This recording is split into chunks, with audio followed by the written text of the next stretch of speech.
First of all, yes. What you doing? I do music. Oh yeah. I'm a music producer. Okay. I have a team called the Invisible Men, and my team has 4, and we're gonna have 3 more people, so about 7 people. Okay. Yeah, but it's a very new team, and yeah, but it's doing pretty okay, I think. When did you start Invisible Men? The Invisible Men was started 3 years ago. Yeah. The first project was Please Steal This Album. Yeah. For Edison Chen. Where you come from? Singapore. First of all, you come from Singapore. Yes. Okay. And when did you arrive in Hong Kong? I started coming to Hong Kong about 5 years ago. Okay. Okay. Yeah. So the first album was with Edison, Yeah. or pop music or hip hop music? It's a pop version of hip hop music. It was what we would call a breakthrough product.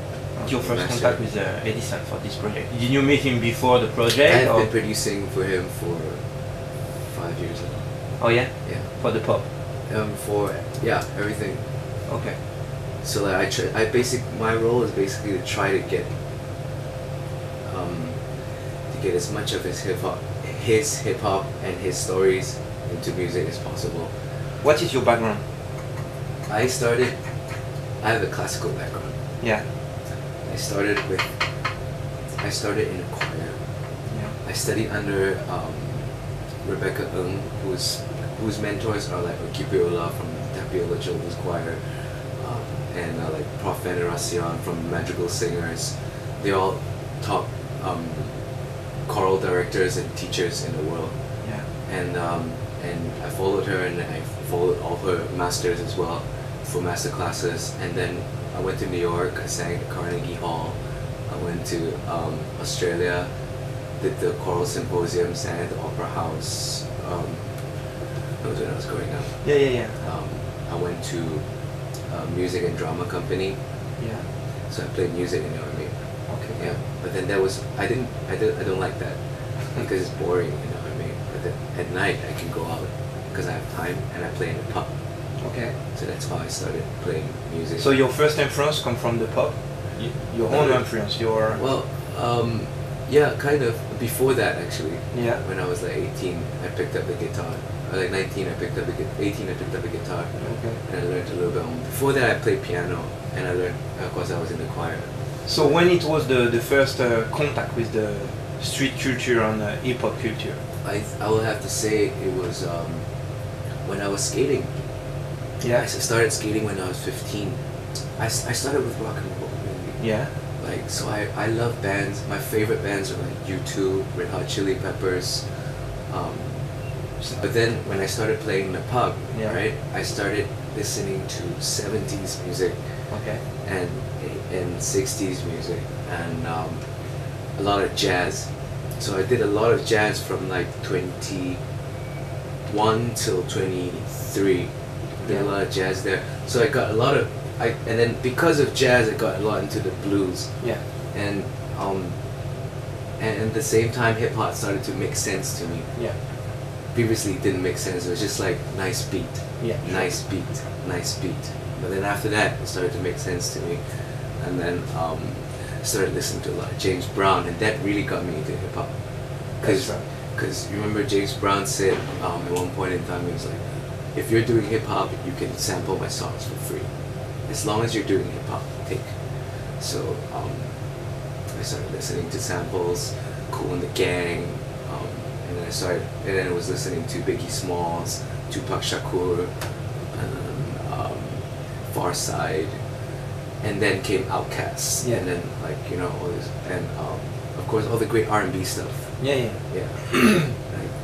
And then after that I went backwards even more. Donny Hathaway, Isaac Hayes. Yeah. All the good songs. All the good stuff. Yeah. All the good stuff. Goes to show that hip hop is still very young. It's still like underground.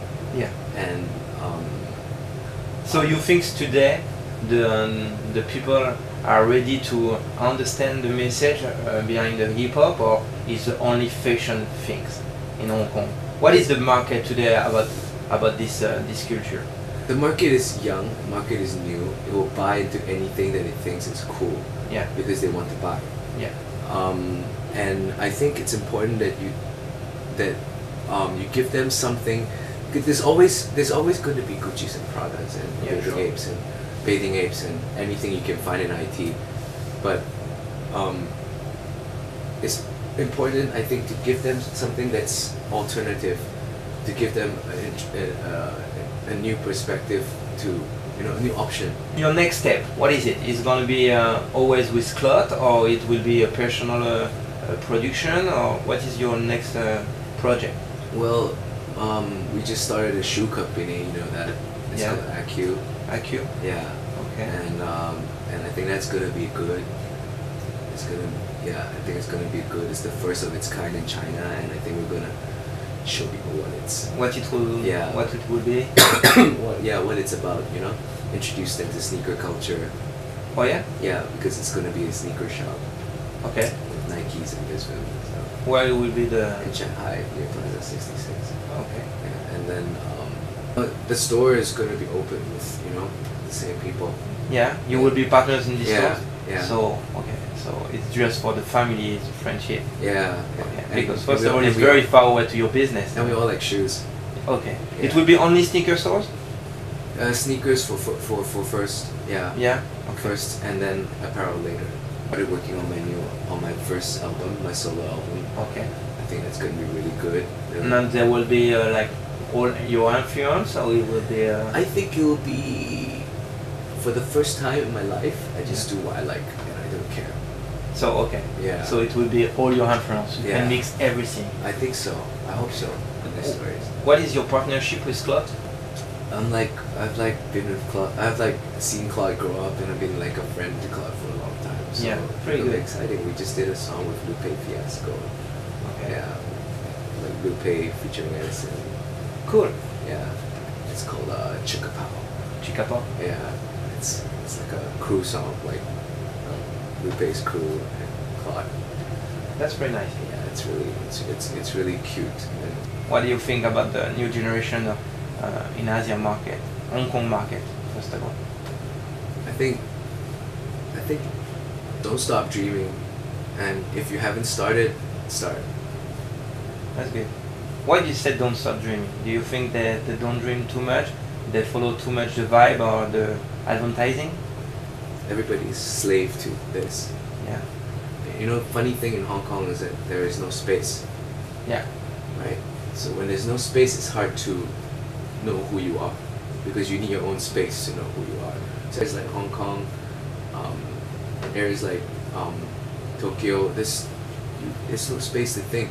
So people have to buy their identity, or people have to find a way to fight for their identity. And in Hong Kong, it's a sad truth that, especially Hong Kong's I think it's a Chinese thing, that you just have to be successful this way in order to be successful, in order to be happy. And I think that's not necessarily correct.